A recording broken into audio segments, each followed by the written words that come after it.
Myles Moos has explained what happened last night that led to a wreck during his heat race in the FloRacing Night in America series at Fairbury American Legion Speedway. Roll this up over at stockcarreport.com. You can find the link in the description below.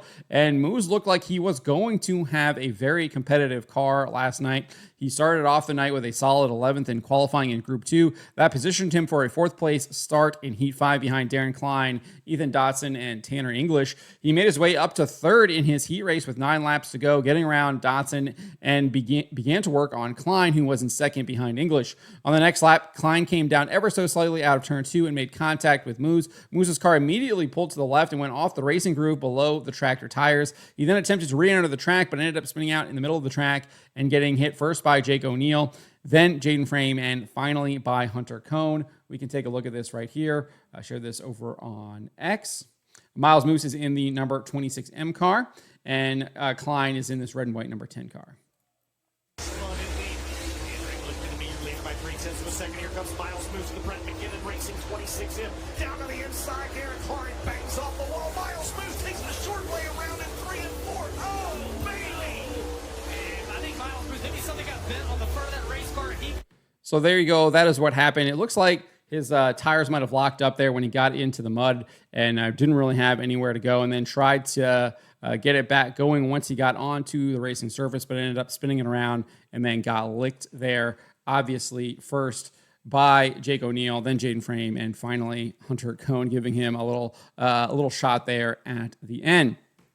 This is what Moos explained on Facebook about what happened. He said, had another hot rod last night, battling for second, and bumped wheels with another car, that being Klein, and knocked the wheel out of my hands. By the time I could get it turned back to the right, I was already in the mud and couldn't steer or slow down, even though I was hard on the brakes. I feel horrible for the other cars that were caught up in it also. So that is Moos's explanation for what happened.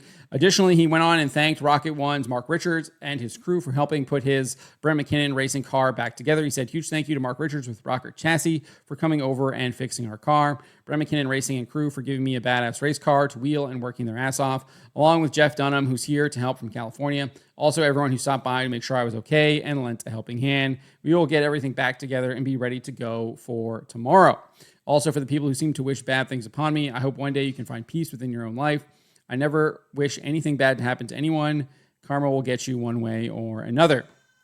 Additionally, if you go into the comments of the post, he said that it was just a weird deal all in all. His left rear must have hit my right front just perfectly, obviously referring to the contact there by Klein that knocked the steering wheel out of his hand. And then he also shared that when he went through the mud, it was a scary feeling. I just aimed what little I could for the only opening I had and tried to get it stopped. So that is your explanation there from Myles Moos. Obviously, they are working on the car, working to get it back ready to go for the Prairie Dirt Classic, which kicks off tomorrow night over on Dirt Vision. Definitely going to be looking forward to it. Definitely looking to see what Myles Moos will do. He looked like he had a really strong car for that FloRacing Night in America series.